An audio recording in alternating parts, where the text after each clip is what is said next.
Magandang umaga po mga par. Ito na po yung ating binili na chain sprocket set kay Berting.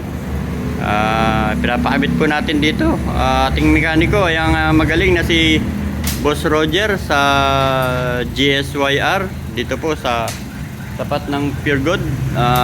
Mga Tagalusinahin na may NS200. Huwag kayo mahiyang pumunta rito kay Boss Roger sa GSYR. Trusted mechanic ng NS200 natin ito. Ito ang pumalit kay Boss Emil. Ay kakabit na po ang ating yan, tanggal lahat, tanggal ang swing arm para may kabit ang ating chain tsaka sprocket set na urig. Ako po, kinakalas na.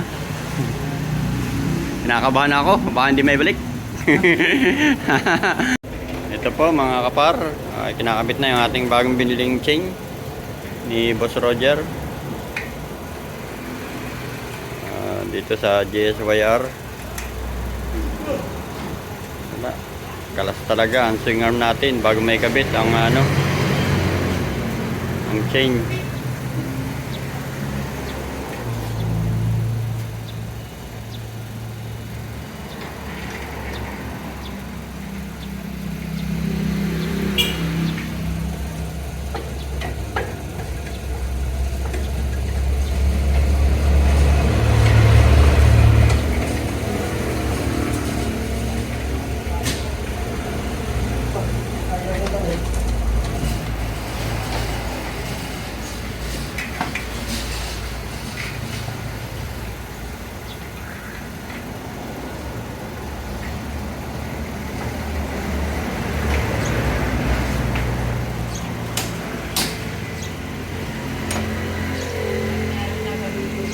Lapo.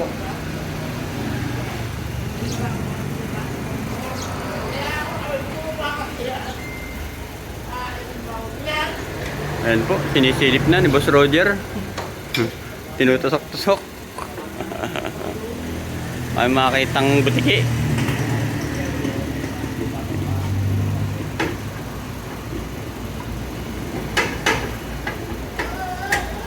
Sabi nga, yung binibideo mo kung tumutulong ka, hindi napadali tayo. Video ng video, kung natulong, hindi pa sila napadali. Pinoy Pinoy.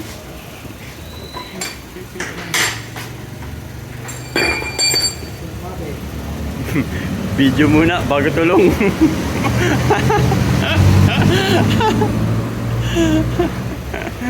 Ganyan po tayo.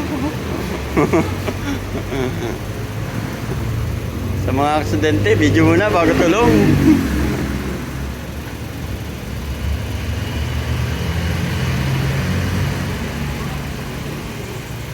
Ayan. Kinakapa-kapa, hinimas-himas, parang chicks. Ito po mga par, tapos na po si Boss Roger na ikabit ang ating sprocket chain sprocket set. Sa dami ng kunuting-ting ay sa wakas ay natapos din.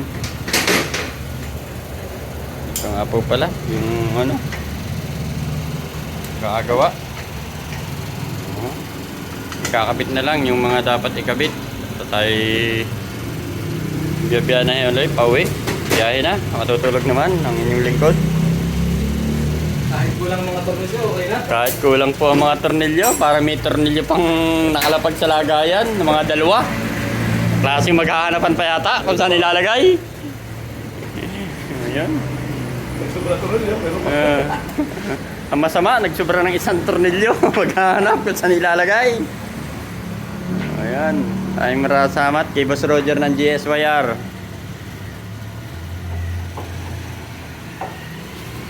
Yari na naman yung ating NS. Hahataw na naman to. Hataw na naman ang isang kanto. Yun sa muli. Maraming salamat po.